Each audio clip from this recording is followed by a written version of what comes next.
Do you know that you could turn your regular 9 to 5 paycheck into nearly 8 grand a month? Over the last 8 years, I built $7,795 per month portfolio from scratch without any luck or inheritance. In fact, I reached my first $200,000 without even earning 6 figures. So in this video, I'm going to show you the 3 biggest lessons that helped me replace my paycheck entirely with passive income. Plus, you can get my stress-free budget template so you can start building wealth today. So first, let me give you a quick math problem that I'll give you 5 seconds to solve. 5, 4, 3, 2, 1. Now the correct answer here is 0 because anything multiplied by 0 is just 0. And even though 10,000% is a ridiculously high number, it doesn't really matter when you multiply it by 0. And that number could have been 10 million percent and it would have been the same answer. So how does this relate to building wealth? When you boil everything down to replace your paycheck, it only really comes down to 2 numbers: how much you save and how much you're able to grow it by. Simply, it's your savings times your investment growth. And the majority of people I know and met focus mostly on the second number and try to make $1 into millions of dollars. And trust me, I'm not any better because I've been there too, and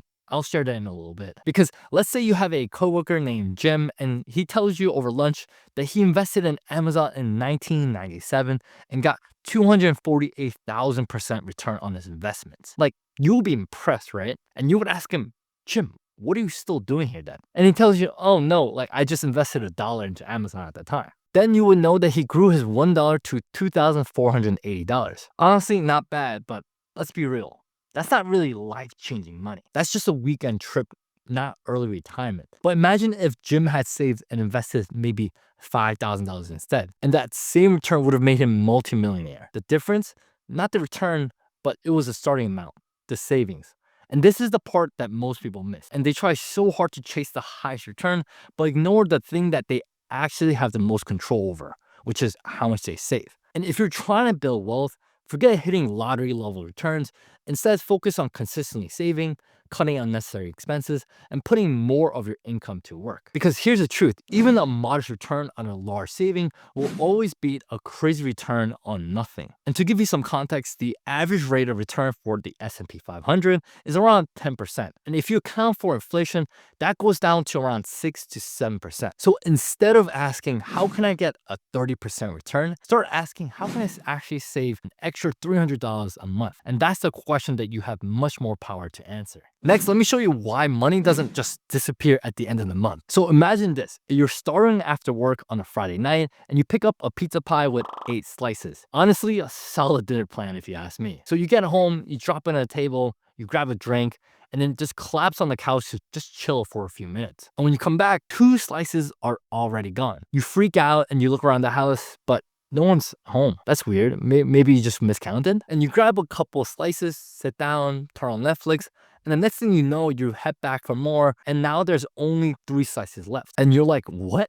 Where did my pizza go? Then it hits you. You ate 5 slices without even realizing it, while scrolling, while watching TV, just mindlessly snacking. Okay, it's been a long week. There's no need to judge. You didn't plan to eat 5 slices, but it just kind of happened. So how does this relate back to your finances? Well, this is exactly how most people treat their money. They think they got everything under control and they know exactly how much they get paid. They know the amount due for rent and utilities, and they just assume they'll have some money left over. But the end of the month comes and their money's totally gone. And they're like, wait, I swear I just got paid. There was no emergencies, no big purchases, just a lot of little things that slowly ate away at their budget. A Starbucks here, a sandwich there, that Amazon order that they completely forgot about. Just like the pizza, the money's gone and they're the ones that's spending it without even realizing it. And this is why budgeting actually matters. It's not about being restrictive at all.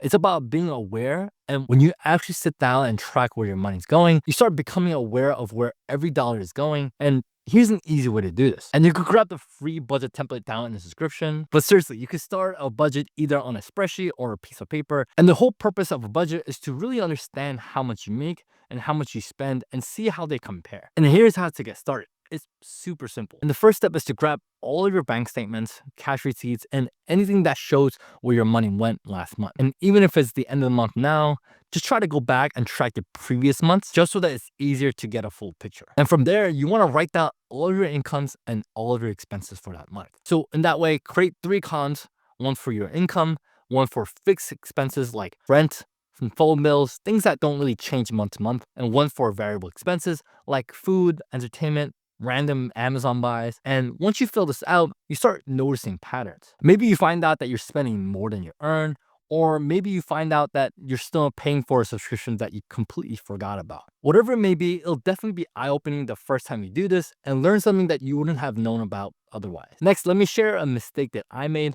one that actually surprisingly helped me to focus on building real wealth instead of chasing after thousands of little opportunities. So it was December 2017, and there was one thing that everyone was talking about. So out of this worry, we have something called the Bitcoin. Bitcoin. It was everywhere. Friends were talking about it. It was on every news outlet. People were making real money. And I watched it go from $1,000 earlier that year to $2,000, then $4,000.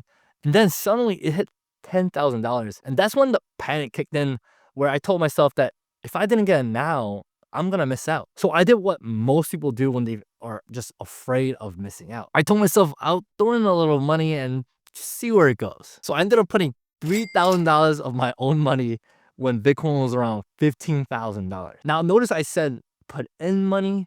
I'm not calling it an investment because honestly, it was more of a gamble dressed up as an investment. And right after I did it, I started to imagine all the ways that I would spend my millions. Maybe I'll retire early. Maybe I'll buy a mansion. Maybe I'll travel the world. And of course, with my luck, Bitcoin peaked shortly after that at $19,000, then crashed to $7,000 by April, just a few months later. And I lost over half my money. And what did I do next? Did I calmly reevaluate and stick to a plan? No, definitely not. I panicked.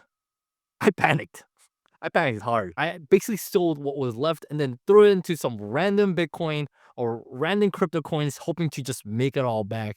And the last time I checked, that $3,000 was now worth $90. $90, down 97%. Yeah, that sucked, but it taught me two real important lessons here. First is that when something is hyped up and everyone around you is rushing in, it's probably too late. I wasn't investing at that point. I was just reacting. And I got emotionally attached to this get rich quick fantasy and just stressed myself out trying to win fast. Now I just try to ignore the noise and I focus on slow, steady growth because wealth is built on decades, not days. And from then on, I told myself, don't chase hot investments. And secondly, I could tell you how Amazon makes money, how Google's business model works, and I know how the stock market, index funds, and ETFs operate, but Bitcoin, even today, I still couldn't tell you exactly what it is or why it has value. And if I don't understand it, I just don't put my money in it. Simple. Because I'm not trying to look smart or try to get rich quick anymore. I'm just trying to build real lasting wealth without the stress and sleepless nights. So you now know the importance of budgeting and not chasing after the new hottest investments. But none of this really matters if you're not saving the right amount. So watch this video next where I'll show you exactly how much you need to save based on your income and goals and the life that you actually want to live.